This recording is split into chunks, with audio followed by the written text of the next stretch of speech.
Selama berabad-abad, umat Kristen telah membuka Alkitab dengan keyakinan bahwa mereka memegang salah satu catatan paling lengkap tentang kisah Yesus yang pernah dilestarikan. Namun ribuan mil jauhnya dari gereja-gereja dan perpustakaan yang paling sering dikaitkan kebanyakan orang dengan sejarah Alkitabiah, sebuah tradisi Kristen yang sama sekali berbeda bertahan hidup, membawa kitab suci yang bahkan belum pernah dilihat oleh banyak umat Kristen Barat. Di Ethiopia, manuskrip-manuskrip kuno yang ditulis dalam bahasa Ge'ez melestarikan sebuah tradisi Alkitabiah yang tidak seperti Alkitab-Alkitab yang familiar digunakan di sebagian besar Eropa dan Amerika Utara. Dan di suatu tempat di dalam koleksi kitab suci yang tidak biasa ini tersembunyi sebuah misteri yang telah memikat para sejarawan, teolog, dan penyelidik yang penasaran selama beberapa generasi. Misteri ini menjadi semakin menarik ketika kisah-kisah modern mulai menghubungkan pembuat film Hollywood Mel Gibson dengan tradisi Alkitabiah Ethiopia, yang menyiratkan bahwa apa yang ia temui di sana mengungkapkan sesuatu yang mengejutkan tentang Yesus. Namun sebelum menerima klaim tersebut, ada pertanyaan yang jauh lebih penting untuk dijawab. Apa sebenarnya yang ada di dalam Alkitab Ethiopia? Dan mengapa Alkitab itu terlihat begitu berbeda dari Alkitab yang dikenal kebanyakan orang? Jawabannya dimulai dengan sesuatu yang tampak sederhana, namun mengubah segalanya. Tidak hanya ada satu tradisi Alkitabiah universal yang berkembang dengan cara yang persis sama dimanapun. Kekristenan menyebar melintasi benua, bahasa, kerajaan, dan budaya, dan seiring perjalanannya, komunitas-komunitas melestarikan koleksi tulisan suci yang berbeda-beda. Ethiopia menjadi salah satu contoh paling luar biasa dari kelangsungan hidup ini. Untuk memahami mengapa hal ini penting, bayangkan membuka sebuah Alkitab dengan harapan menemukan kitab-kitab yang familiar seperti Kejadian, Keluaran, Mazmur, Yesaya, Injil-Injil, dan Wahyu, hanya untuk menemukan karya-karya tambahan yang mungkin belum pernah Anda temui sebelumnya. Di antara teks-teks yang secara tradisional dikaitkan dengan tradisi Alkitabiah Ortodoks Ethiopia adalah kitab-kitab seperti Henoh Pertama dan Yobel, tulisan-tulisan yang akarnya mencapai jauh ke dalam dunia Yahudi kuno. Kehadiran mereka segera menciptakan pertanyaan yang kuat. Jika tulisan-tulisan ini dikenal pada zaman kuno, mengapa mereka menghilang dari tradisi-tradisi Alkitabiah yang menjadi dominan di Barat?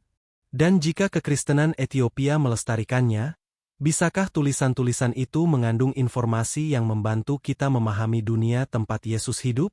Disinilah misteri menjadi jauh lebih rumit, karena keberadaan sebuah teks kuno tidak secara otomatis berarti bahwa teks itu mengandung biografi rahasia tentang Yesus atau catatan tersembunyi yang bertentangan dengan Injil-Injil. Penyelidikan yang sesungguhnya membutuhkan pemisahan antara apa yang dibuktikan oleh bukti dan apa yang diklaim oleh kisah-kisah modern. Dan perbedaan itu akan menjadi semakin penting ketika kita melangkah lebih dalam ke tradisi Ethiopia. Kejutan pertama adalah bahwa sejarah Kristen Ethiopia sangat tua. Kekristenan tidak datang ke Ethiopia sebagai gerakan misionaris modern. Kekristenan tertanam dalam-dalam di sana selama zaman kuno akhir, khususnya di Kerajaan Aksum, salah satu peradaban besar tanduk Afrika kuno. Pada abad keempat, kekristenan telah menjadi terhubung erat dengan kerajaan Ethiopia, menciptakan tradisi keagamaan yang akan berlanjut selama berabad-abad.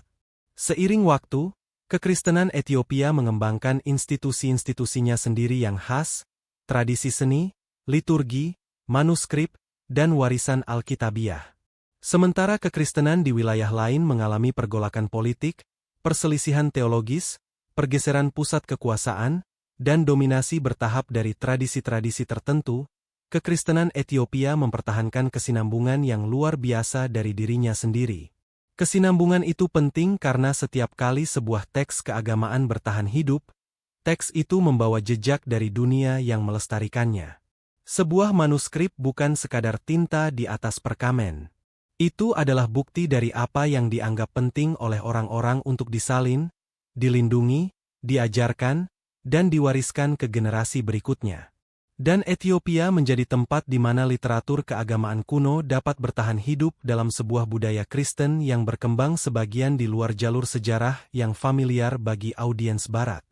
Namun disinilah kisah ini mengambil kejutan pertamanya yang tidak terduga. Alkitab Ethiopia sering digambarkan secara daring sebagai berisi kitab-kitab rahasia, atau kebenaran tersembunyi tentang Yesus. Tetapi deskripsi-deskripsi itu bisa menyesatkan. Gereja Ortodoks Tewahedo Ethiopia memiliki kanon Alkitabiahnya sendiri yang mapan, dan perbedaannya dari tradisi-tradisi Kristen lain merupakan hasil dari perkembangan sejarah yang panjang, bukan bukti bahwa seseorang secara diam-diam menyisipkan kitab-kitab terlarang ke dalam sebuah Alkitab berabad-abad kemudian.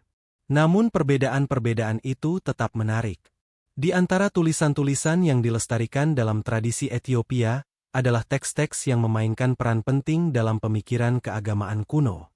Salah satu yang paling terkenal adalah Henoch Pertama, sebuah karya yang dikaitkan dengan leluhur Henoch dan penuh dengan penglihatan, makhluk-makhluk surgawi, penghakiman, malaikat, dan peristiwa-peristiwa kosmik. Bagi pembaca modern, sebagian citranya dapat terdengar sangat familiar ketika disandingkan dengan gagasan-gagasan yang ditemukan dalam kekristenan awal. Dan kemiripan itu telah memicu salah satu pertanyaan terbesar seputar Alkitab Ethiopia. Apakah tulisan-tulisan ini entah bagaimana melestarikan kunci yang hilang untuk memahami Yesus? Jawabannya tidak bisa dicapai hanya dengan menemukan sebuah bagian yang terdengar familiar.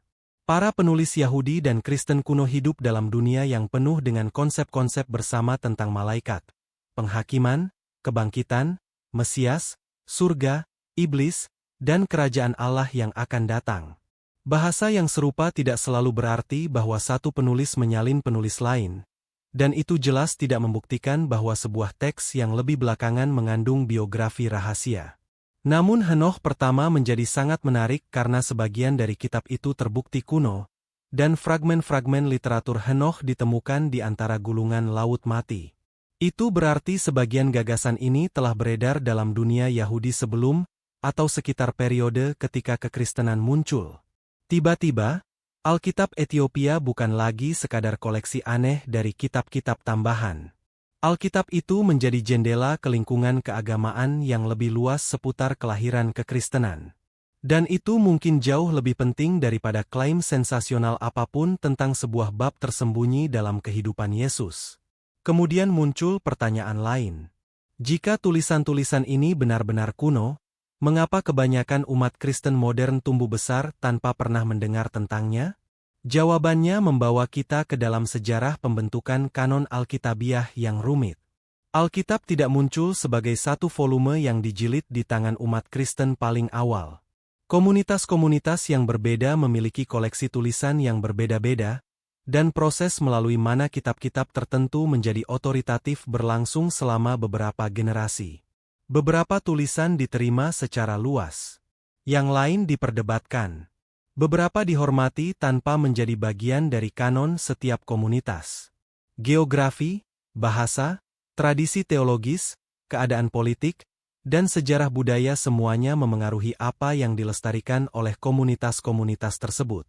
Pada akhirnya, tradisi-tradisi Kristen yang berbeda mengembangkan koleksi Alkitabiah yang khas. Tradisi Ethiopia adalah salah satunya. Jadi misteri ini tidak selalu berarti bahwa seseorang telah menghapus sebuah kebenaran rahasia dari Alkitab. Misteri yang lebih dalam adalah mengapa komunitas-komunitas Kristen yang berbeda mengingat masa lalu suci mereka dengan cara yang berbeda-beda. Dan ini mengubah pertanyaan seputar Mel Gibson. Alih-alih bertanya apakah seorang pembuat film Hollywood menemukan sebuah rahasia terlarang yang tiba-tiba menulis ulang kisah Yesus, kita harus bertanya sesuatu yang jauh lebih bermakna secara historis. Materi kuno apa yang terhubung dengan Ethiopia yang telah menarik perhatian modern, dan apa sebenarnya yang bisa diberitahukannya kepada kita tentang dunia Yesus? Perbedaan ini mungkin tampak kecil, tetapi memisahkan sejarah dari legenda. Sebuah kisah sensasional menjanjikan satu wahyu yang meledak-ledak. Bhakti Sejarah Sering Memberi Kita Sesuatu Yang Lebih Rumit. Tetapi Berpotensi Lebih Mendalam.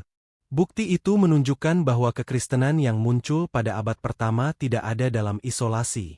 Yesus hidup dalam dunia Yahudi kuno yang penuh dengan interpretasi kitab suci yang saling bersaing, penglihatan tentang masa depan, harapan akan penghakiman ilahi, perdebatan tentang kesucian, malaikat, kebangkitan, harapan mesianik, dan pertanyaan-pertanyaan yang mendalam tentang kerajaan Allah. Teks-teks yang dilestarikan oleh kekristenan Ethiopia dapat membantu menerangi dunia itu, bahkan ketika teks-teks itu tidak secara langsung menggambarkan Yesus. Dan sekarang penyelidikan ini mencapai titik balik pertamanya yang sesungguhnya. Alkitab Etiopia mungkin tidak mengandung sebuah kalimat rahasia yang tiba-tiba mengubah segala sesuatu yang kita ketahui tentang Yesus. Sebaliknya, Alkitab itu mungkin melestarikan sesuatu yang lebih sulit untuk dilihat. Bukti bahwa dunia keagamaan di sekitar Yesus jauh lebih besar dan lebih beragam daripada gambaran yang disederhanakan yang ditemui banyak orang saat ini. Di suatu tempat di antara kerajaan kuno Aksum, manuskrip-manuskrip yang ditulis dalam bahasa Ge'ez, kitab-kitab misterius yang dilestarikan oleh kekristenan Etiopia, dan kisah-kisah modern yang menghubungkan teks-teks itu dengan tokoh-tokoh seperti Mel Gibson, terdapat jejak sejarah yang telah bertahan selama berabad-abad. Namun jika Etiopia benar-benar melestarikan kitab-kitab yang tidak dimiliki oleh tradisi-tradisi Kristen lain, maka kita perlu tahu apa sebenarnya isi kitab-kitab itu. Dan salah satunya akan membawa kita jauh lebih dalam ke dunia malaikat, nubuat, penghakiman, dan harapan-harapan kuno seputar tokoh mesianik yang akan datang. Karena ketika para sejarawan mulai memeriksa usia dan asal-usul teks itu, misteri seputar Alkitab Etiopia menjadi jauh lebih sulit untuk diabaikan. Selama berabad-abad, umat Kristen telah membuka Alkitab dengan keyakinan bahwa mereka memegang salah satu catatan paling lengkap tentang kisah Yesus yang pernah dilestarikan. Namun ribuan mil jauhnya dari gereja-gereja dan perpustakaan yang paling sering dikaitkan kebanyakan orang dengan sejarah Alkitabiah, sebuah tradisi Kristen yang sama sekali berbeda bertahan hidup, membawa kitab suci yang bahkan belum pernah dilihat oleh banyak umat Kristen Barat. Di Etiopia, manuskrip-manuskrip kuno yang ditulis dalam bahasa Ge'ez melestarikan sebuah tradisi Alkitabiah yang tidak seperti Alkitab-Alkitab yang familiar digunakan di sebagian besar Eropa dan Amerika Utara. Dan di suatu tempat di dalam koleksi kitab suci yang tidak biasa ini tersembunyi sebuah misteri yang telah memikat para sejarawan, teolog, dan penyelidik yang penasaran selama beberapa generasi. Misteri ini menjadi semakin menarik ketika kisah-kisah modern mulai menghubungkan pembuat film Hollywood Mel Gibson dengan tradisi Alkitabiah Etiopia, yang menyeratkan bahwa apa yang ia temui di sana mengungkapkan sesuatu yang mengejutkan tentang Yesus. Namun sebelum menerima klaim tersebut, ada pertanyaan yang jauh lebih penting untuk dijawab.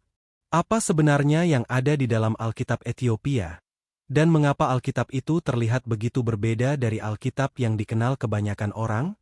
Jawabannya dimulai dengan sesuatu yang tampak sederhana, namun mengubah segalanya.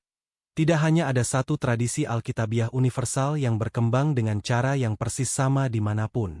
Kekristenan menyebar melintasi benua, bahasa, kerajaan, dan budaya, dan seiring perjalanannya, komunitas-komunitas melestarikan koleksi tulisan suci yang berbeda-beda. Etiopia menjadi salah satu contoh paling luar biasa dari kelangsungan hidup ini. Untuk memahami mengapa hal ini penting, bayangkan membuka sebuah Alkitab dengan harapan menemukan kitab-kitab yang familiar seperti Kejadian, Keluaran, Mazmur, Yesaya, Injil-Injil, dan Wahyu, hanya untuk menemukan karya-karya tambahan yang mungkin belum pernah Anda temui sebelumnya. Di antara teks-teks yang secara tradisional dikaitkan dengan tradisi Alkitabiah Ortodoks Etiopia adalah kitab-kitab seperti Henoch Pertama dan Yobel, tulisan-tulisan yang akarnya mencapai jauh ke dalam dunia Yahudi kuno. Kehadiran mereka segera menciptakan pertanyaan yang kuat. Jika tulisan-tulisan ini dikenal pada zaman kuno, mengapa mereka menghilang dari tradisi-tradisi Alkitabiah yang menjadi dominan di Barat? Dan jika kekristenan Etiopia melestarikannya, bisakah tulisan-tulisan itu mengandung informasi yang membantu kita memahami dunia tempat Yesus hidup? Disinilah misteri menjadi jauh lebih rumit, karena keberadaan sebuah teks kuno tidak secara otomatis berarti bahwa teks itu mengandung biografi rahasia tentang Yesus atau catatan tersembunyi yang bertentangan dengan Injil-Injil. Penyelidikan yang sesungguhnya membutuhkan pemisahan antara apa yang dibuktikan oleh bukti dan apa yang diklaim oleh kisah-kisah modern. Dan perbedaan itu akan menjadi semakin penting ketika kita melangkah lebih dalam ke tradisi Etiopia. Kejutan pertama adalah bahwa sejarah Kristen Etiopia sangat tua. Kekristenan tidak datang ke Etiopia sebagai gerakan misionaris modern. Kekristenan tertanam dalam-dalam di sana selama zaman kuno akhir, khususnya di kerajaan Aksum, salah satu peradaban besar tanduk Afrika kuno. Pada abad keempat, kekristenan telah menjadi terhubung erat dengan kerajaan Ethiopia, menciptakan tradisi keagamaan yang akan berlanjut selama berabad-abad.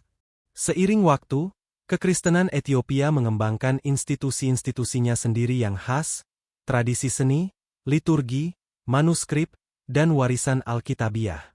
Sementara kekristenan di wilayah lain mengalami pergolakan politik, perselisihan teologis, pergeseran pusat kekuasaan, dan dominasi bertahap dari tradisi-tradisi tertentu, kekristenan Ethiopia mempertahankan kesinambungan yang luar biasa dari dirinya sendiri.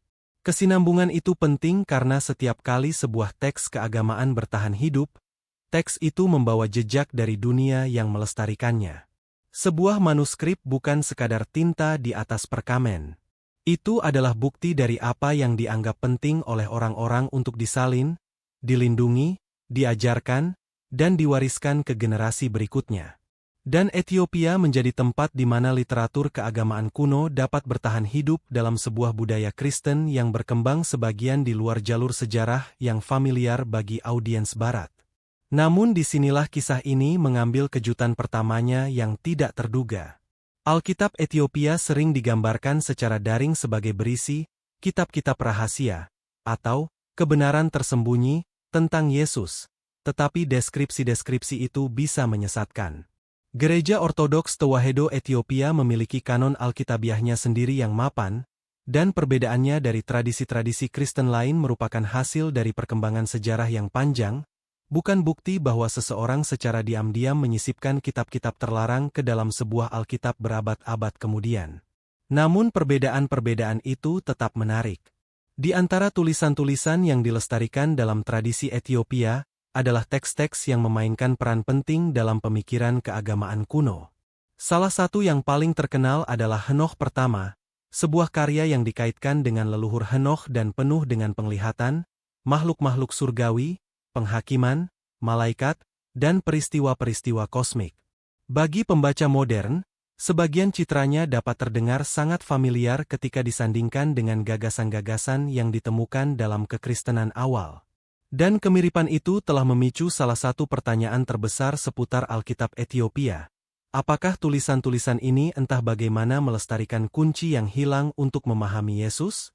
Jawabannya tidak bisa dicapai hanya dengan menemukan sebuah bagian yang terdengar familiar. Para penulis Yahudi dan Kristen kuno hidup dalam dunia yang penuh dengan konsep-konsep bersama tentang malaikat, penghakiman, kebangkitan, Mesias, surga, iblis, dan kerajaan Allah yang akan datang. Bahasa yang serupa tidak selalu berarti bahwa satu penulis menyalin penulis lain, dan itu jelas tidak membuktikan bahwa sebuah teks yang lebih belakangan mengandung biografi rahasia. Namun Henokh Pertama menjadi sangat menarik karena sebagian dari kitab itu terbukti kuno, dan fragmen-fragmen literatur Henokh ditemukan di antara gulungan laut mati. Itu berarti sebagian gagasan ini telah beredar dalam dunia Yahudi sebelum atau sekitar periode ketika kekristenan muncul. Tiba-tiba, Alkitab Ethiopia bukan lagi sekadar koleksi aneh dari kitab-kitab tambahan. Alkitab itu menjadi jendela ke lingkungan keagamaan yang lebih luas seputar kelahiran kekristenan. Dan itu mungkin jauh lebih penting daripada klaim sensasional apapun tentang sebuah bab tersembunyi dalam kehidupan Yesus. Kemudian muncul pertanyaan lain. Jika tulisan-tulisan ini benar-benar kuno, mengapa kebanyakan umat Kristen modern tumbuh besar tanpa pernah mendengar tentangnya? Jawabannya membawa kita ke dalam sejarah pembentukan kanon Alkitabiah yang rumit. Alkitab tidak muncul sebagai satu volume yang dijilid di tangan umat Kristen paling awal. Komunitas-komunitas yang berbeda memiliki koleksi tulisan yang berbeda-beda, dan proses melalui mana kitab-kitab tertentu menjadi otoritatif berlangsung selama beberapa generasi. Beberapa tulisan diterima secara luas. Yang lain diperdebatkan. Beberapa dihormati tanpa menjadi bagian dari kanon setiap komunitas. Geografi, bahasa, tradisi teologis, keadaan politik, dan sejarah budaya semuanya memengaruhi apa yang dilestarikan oleh komunitas-komunitas tersebut. Pada akhirnya, tradisi-tradisi Kristen yang berbeda mengembangkan koleksi Alkitabiah yang khas. Tradisi Ethiopia adalah salah satunya. Jadi misteri ini tidak selalu berarti bahwa seseorang telah menghapus sebuah kebenaran rahasia dari Alkitab.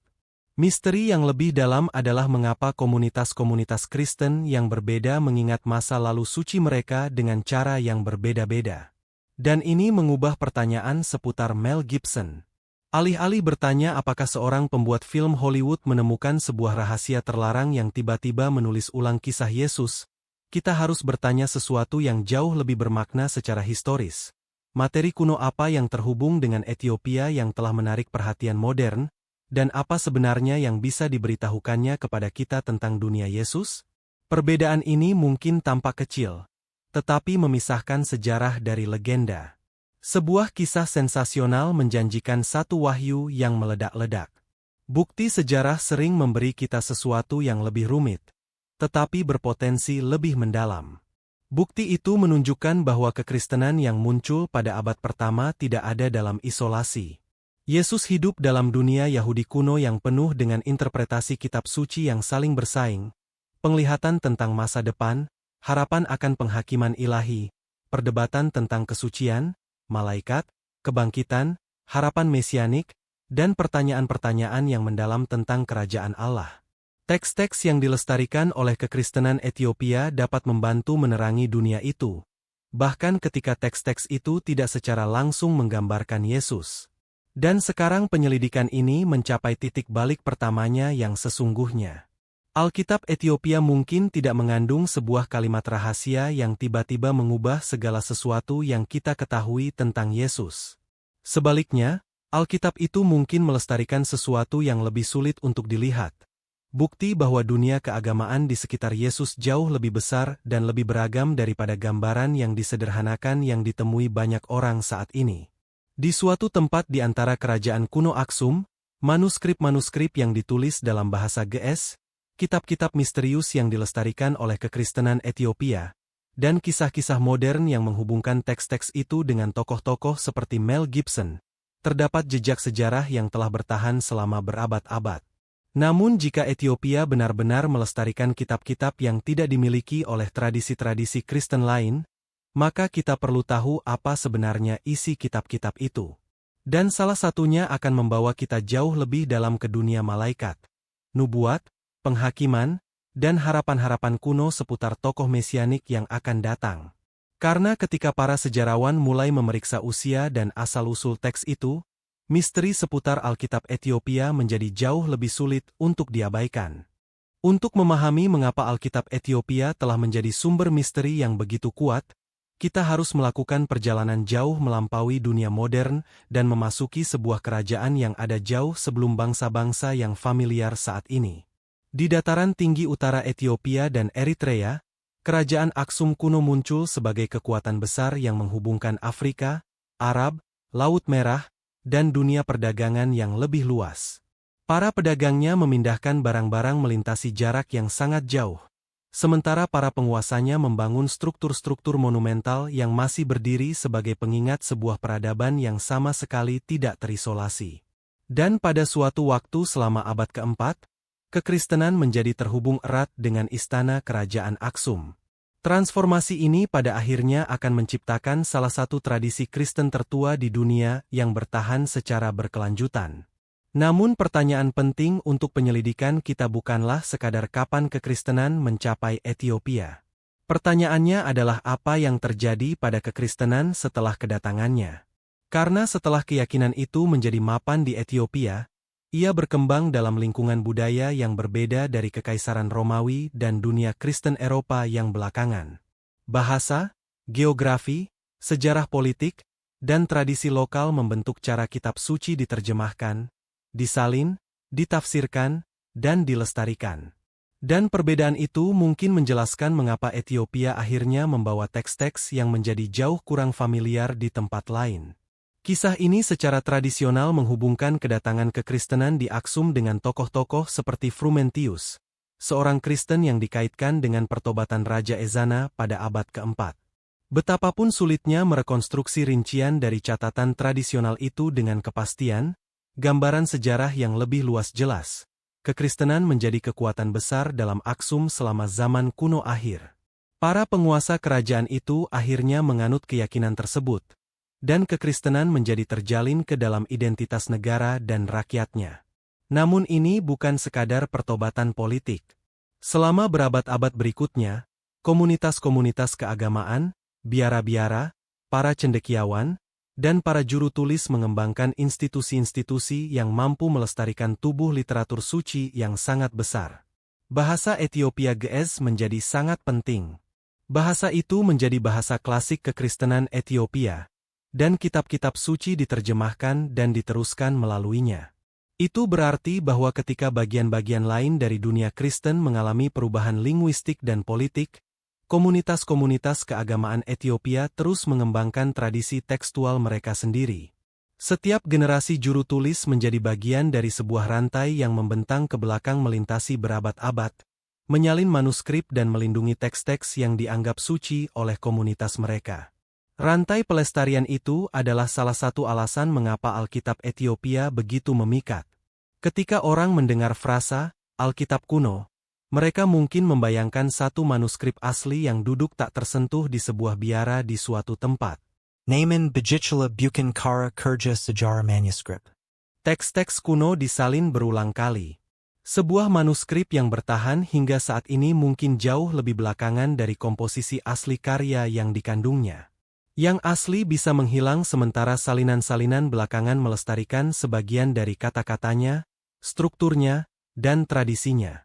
Ini berarti para sarjana harus mengajukan pertanyaan-pertanyaan yang sulit. Kapan teks asli itu ditulis? Kapan manuskrip khusus ini disalin? Apakah bagian-bagiannya berubah seiring waktu? Apakah versi-versi yang berbeda beredar? Dan bukti apa yang ada di luar manuskrip itu sendiri?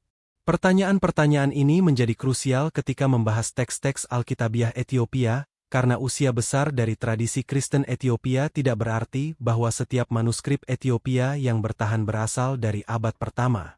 Tradisi itu mungkin kuno sementara salinan-salinan fisik individualnya jauh lebih belakangan. Memahami perbedaan itu mencegah misteri ini berubah menjadi mitologi. Namun kemudian kita menemukan sesuatu yang benar-benar luar biasa. Kekristenan Ethiopia melestarikan sebuah kanon Alkitabiah khas yang berbeda dari koleksi-koleksi yang digunakan oleh banyak tradisi Kristen lainnya.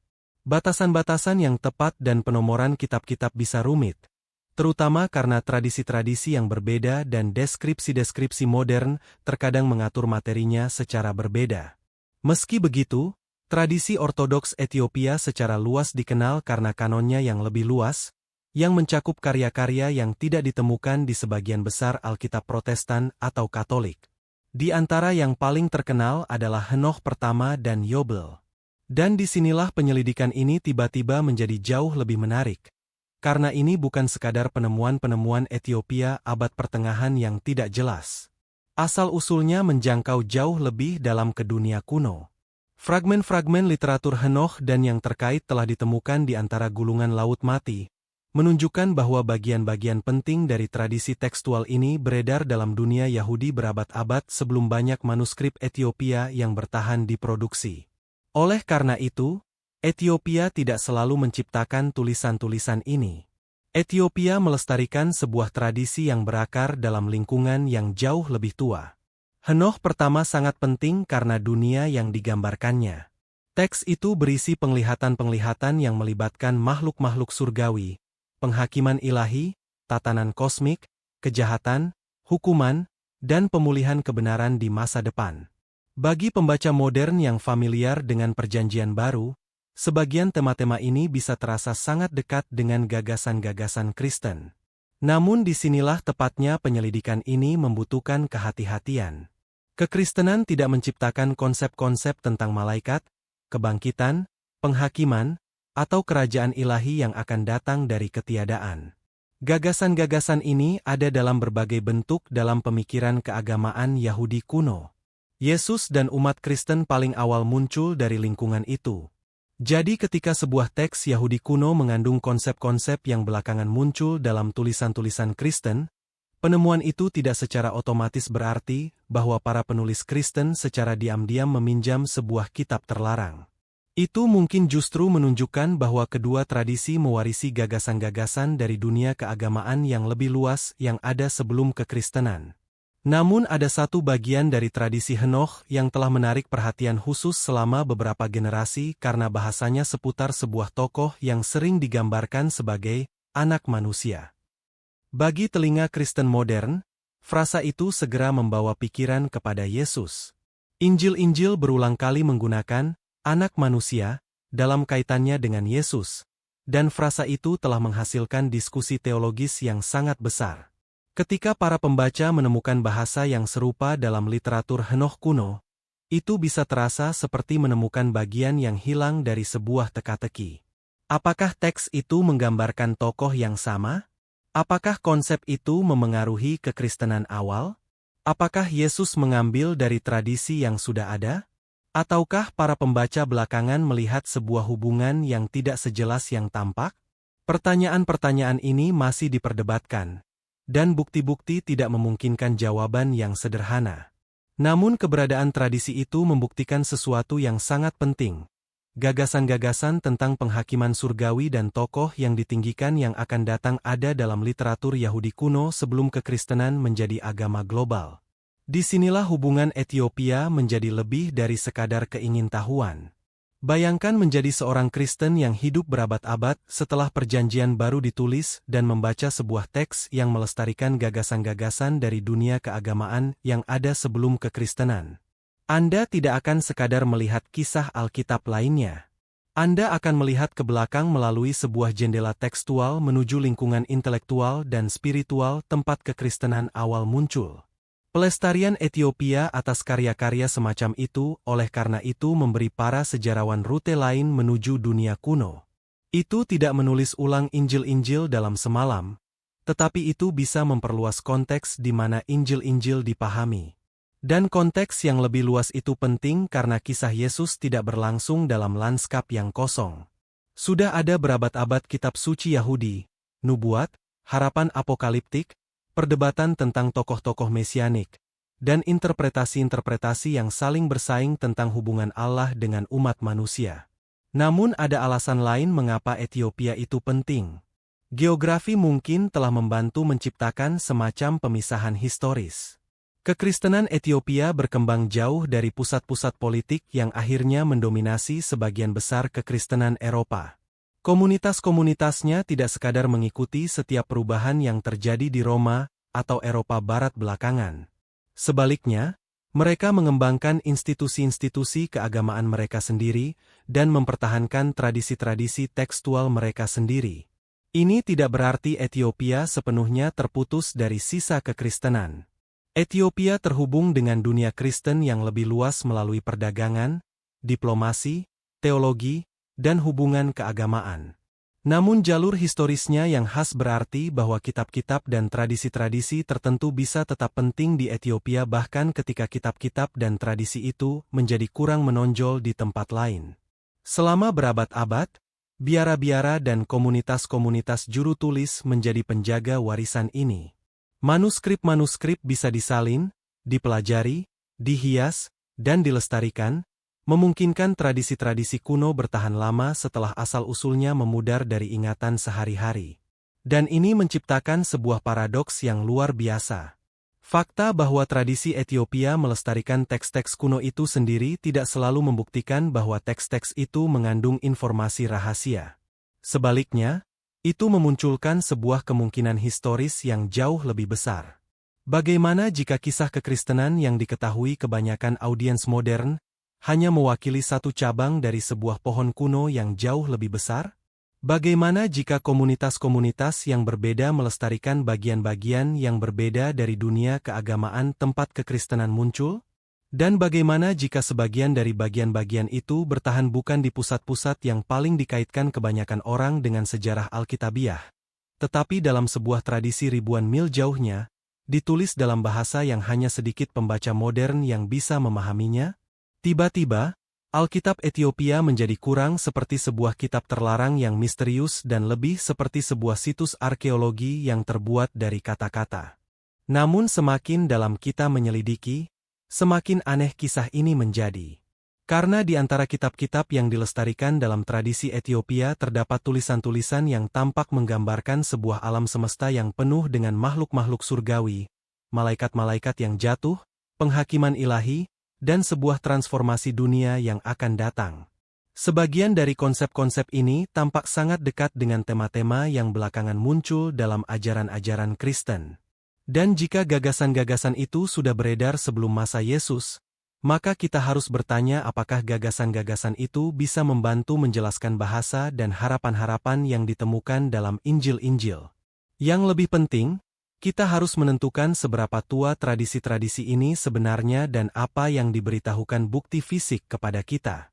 Karena di suatu tempat di bawah manuskrip-manuskrip abad pertengahan dan berabad-abad tradisi Kristen Ethiopia terdapat fragmen-fragmen dari dunia yang jauh lebih tua. Fragmen-fragmen yang ditemukan jauh dari Ethiopia yang mengubah cara para sarjana memahami literatur Yahudi kuno.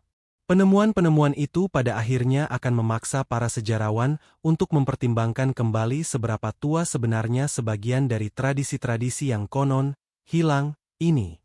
Dan ketika gulungan laut mati memasuki kisah ini, misteri ini mengambil giliran dramatis lainnya.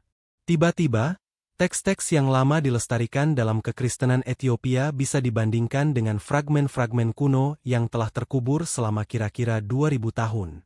Jika kata-kata dan gagasan-gagasan itu bertahan melintasi jarak waktu yang sangat besar itu, maka pertanyaannya bukan lagi sekadar mengapa Ethiopia memiliki kitab-kitab ini. Pertanyaannya menjadi jauh lebih kuat. Apa sebenarnya yang telah dilestarikan Ethiopia? Dan bisakah tulisan-tulisan kuno itu mengungkapkan sesuatu tentang dunia yang diwarisi Yesus sendiri? Misteri ini sekarang beralih dari pegunungan Ethiopia menuju sebuah penemuan yang mengubah studi tentang agama kuno selamanya. Pada pertengahan abad ke-20, fragmen-fragmen manuskrip kuno ditemukan di dekat Laut Mati, tersembunyi di dalam gua-gua di gurun Yudea. Fragmen-fragmen itu akan dikenal sebagai gulungan Laut Mati, dan di antaranya terdapat fragmen-fragmen yang terhubung dengan tradisi-tradisi yang sebelumnya hanya bertahan di sejumlah tempat yang terbatas. Tiba-tiba, para sarjana memiliki bukti fisik bahwa sebagian gagasan yang dilestarikan dalam kekristenan Ethiopia bukanlah penemuan abad pertengahan. Gagasan-gagasan itu tergolong ke dalam dunia Yahudi yang jauh lebih tua, sebuah dunia yang ada sebelum Yesus dan berlanjut ke dalam periode ketika kekristenan muncul. Ini krusial karena hal itu mengubah pertanyaannya. Alih-alih bertanya apakah Ethiopia entah bagaimana menciptakan kisah-kisah tidak biasa tentang Yesus, para peneliti bisa bertanya sesuatu yang jauh lebih bermakna secara historis. Apa yang diberitahukan tulisan-tulisan kuno ini kepada kita tentang lingkungan keagamaan tempat Yesus hidup? Dan begitu para sarjana mulai menempatkan teks-teks ini bersebelahan dengan Perjanjian Baru, kemiripan-kemiripan mulai muncul yang tidak mungkin diabaikan, meskipun maknanya tetap terbuka untuk diperdebatkan. Salah satu contoh yang paling memikat adalah literatur yang dikaitkan dengan Henokh. Tradisi Henokh menyajikan sebuah dunia di mana surga dan bumi terhubung secara mendalam, di mana malaikat-malaikat bisa memberontak, di mana kejahatan memiliki konsekuensi-konsekuensi kosmik, dan di mana penghakiman ilahi bukan sekadar peristiwa duniawi tetapi bagian dari sebuah rencana yang jauh lebih besar. Bagi audiens modern, sebagian citra ini segera terasa familiar karena kekristenan belakangan mengembangkan ajaran-ajaran yang kuat tentang malaikat, iblis, penghakiman, kebangkitan, dan akhir zaman.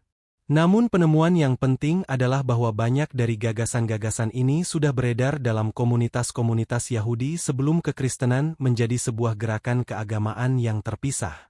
Itu berarti Yesus dan para pengikut paling awalnya tidak menciptakan pandangan dunia mereka dalam isolasi.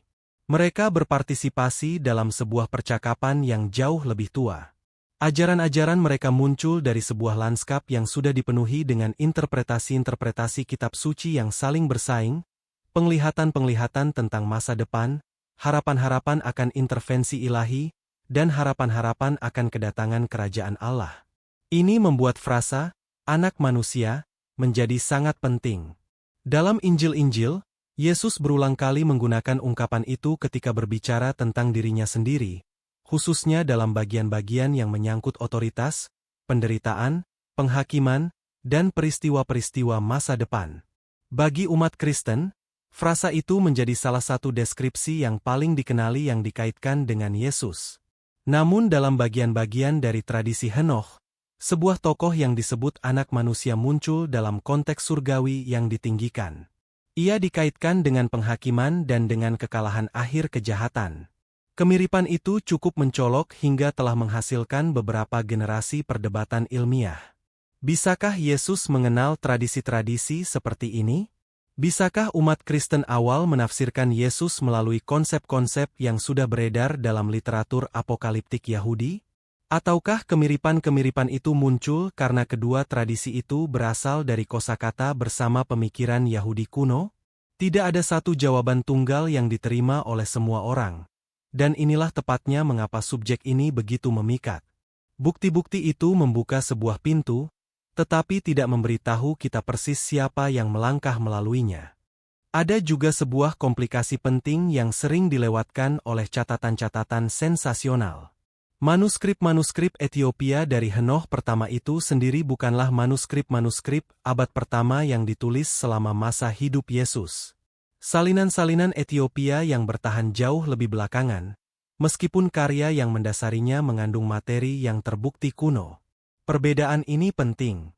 Ketika para sarjana mengatakan sebuah teks itu kuno, mereka sering berbicara tentang komposisi atau tradisi-tradisi di balik teks itu, bukan selalu manuskrip fisik yang ada di hadapan mereka.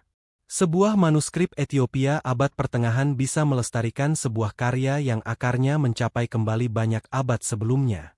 Gulungan Laut Mati memberikan bukti independen bahwa setidaknya sebagian tulisan-tulisan Henoch ada pada periode kuno. Itu membuat pelestarian Ethiopia bermakna secara historis. Tetapi itu tidak mengubah sebuah manuskrip belakangan menjadi sebuah dokumen tangan pertama dari masa Yesus.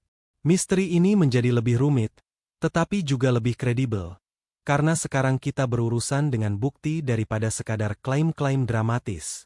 Dan disinilah gagasan tentang sebuah Alkitab yang hilang, mulai runtuh. Tradisi Ethiopia tidak selalu melestarikan sebuah versi rahasia dari kekristenan yang tersembunyi dari semua orang lain. Sebaliknya, ia melestarikan sebuah koleksi teks yang berbeda dalam sejarah Kristennya sendiri yang kuno. Sebagian dari teks-teks itu dihormati dalam komunitas-komunitas kuno lainnya, tetapi tidak menjadi bagian dari kanon Alkitabiah yang digunakan oleh kebanyakan umat Kristen Barat. Yang lain menghilang dari peredaran umum dan bertahan hanya dalam fragmen-fragmen atau melalui tradisi-tradisi tertentu. Prosesnya tidak sesederhana seseorang mengumpulkan semua kitab yang benar dan orang lain dengan sengaja menghapusnya.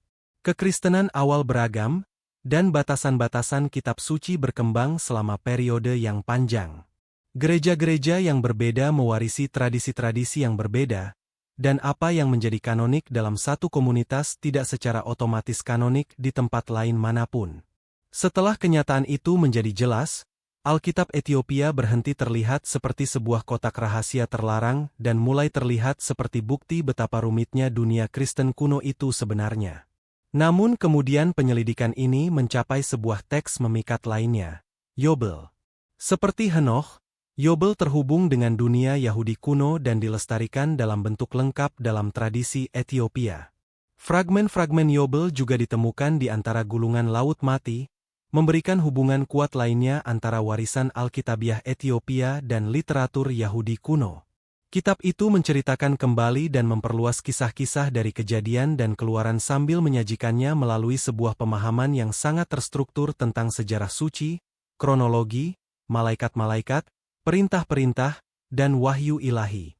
Bagi pembaca modern, teks itu bisa tampak tidak familiar. Namun teks itu mengungkapkan sesuatu yang penting tentang bagaimana sebagian komunitas Yahudi kuno memahami kitab suci mereka sendiri. Mereka tidak sekadar membaca kisah-kisah Alkitabiah sebagai sejarah yang statis. Mereka menafsirkan, memperluas, mengatur, dan menjelaskannya dengan cara-cara yang mencerminkan pemahaman mereka tentang rencana Allah. Pengamatan itu membawa kita lebih dekat kepada Yesus. Yesus historis hidup dalam sebuah masyarakat Yahudi di mana kitab suci terus-menerus ditafsirkan. Para guru agama memperdebatkan apa arti perintah-perintah tertentu. Kelompok-kelompok yang berbeda memiliki harapan-harapan yang berbeda tentang kesucian, kebangkitan, bait suci, malaikat-malaikat, otoritas politik, dan masa depan Israel.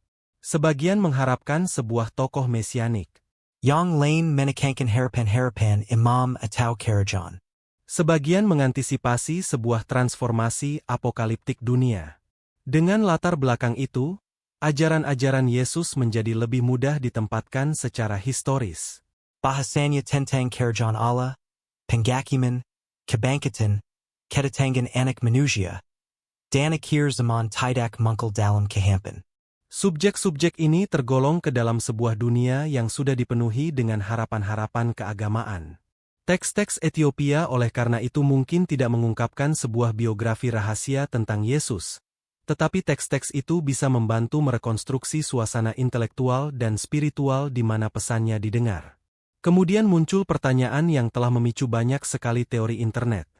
Jika kitab-kitab ini mengandung konsep-konsep yang begitu dekat dengan gagasan-gagasan Kristen, mengapa kitab-kitab itu tidak dimasukkan ke dalam setiap Alkitab? Jawabannya sebagian terletak pada proses rumit melalui mana komunitas-komunitas mengenali kitab suci yang otoritatif.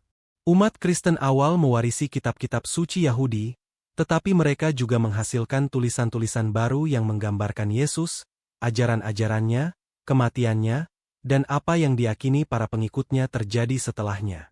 Surat-surat beredar di antara gereja-gereja. Injil-injil disalin. Tulisan-tulisan Kristen lainnya muncul. Sebagian diterima secara luas, sementara yang lain dipertanyakan atau ditolak. Seiring waktu, pola-pola penerimaan berkembang, tetapi tidak pernah ada satu pertemuan tunggal di mana seseorang sekadar meletakkan setiap kitab di atas sebuah meja dan mengumumkan Alkitab final untuk seluruh dunia Kristen. Pembentukan kanon adalah sebuah proses, dan tradisi-tradisi Kristen yang berbeda berkembang sepanjang jalur-jalur historis yang berbeda.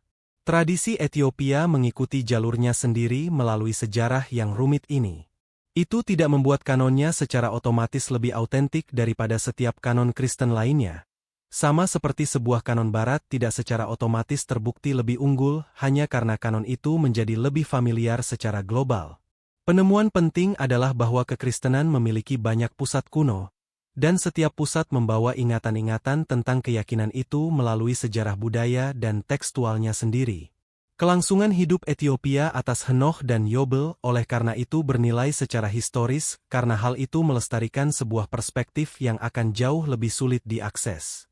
Itu mengingatkan kita bahwa kekristenan kuno dan Yudaisme kuno bukanlah sistem-sistem yang monolitik. Mereka adalah tradisi-tradisi hidup yang dipenuhi dengan perdebatan, interpretasi, dan visi-visi masa depan yang saling bersaing. Namun masih ada satu masalah besar.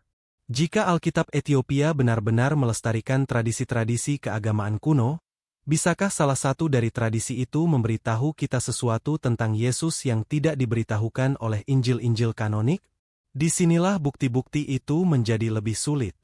Tidak ada bagian yang terverifikasi dalam Alkitab Ethiopia yang tiba-tiba memberikan sebuah kisah masa kecil rahasia tentang Yesus, sebuah pernikahan tersembunyi, sebuah penyaliban yang berbeda, atau sebuah biografi yang sepenuhnya baru yang menggulingkan perjanjian baru.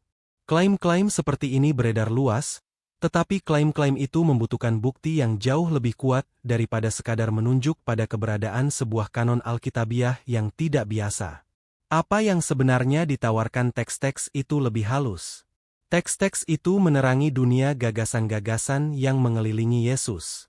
Teks-teks itu mengungkapkan harapan-harapan kuno tentang penghakiman ilahi dan tokoh-tokoh surgawi. Teks-teks itu menunjukkan bahwa sebagian tema yang dikaitkan dengan kekristenan memiliki akar-akar yang dalam literatur Yahudi.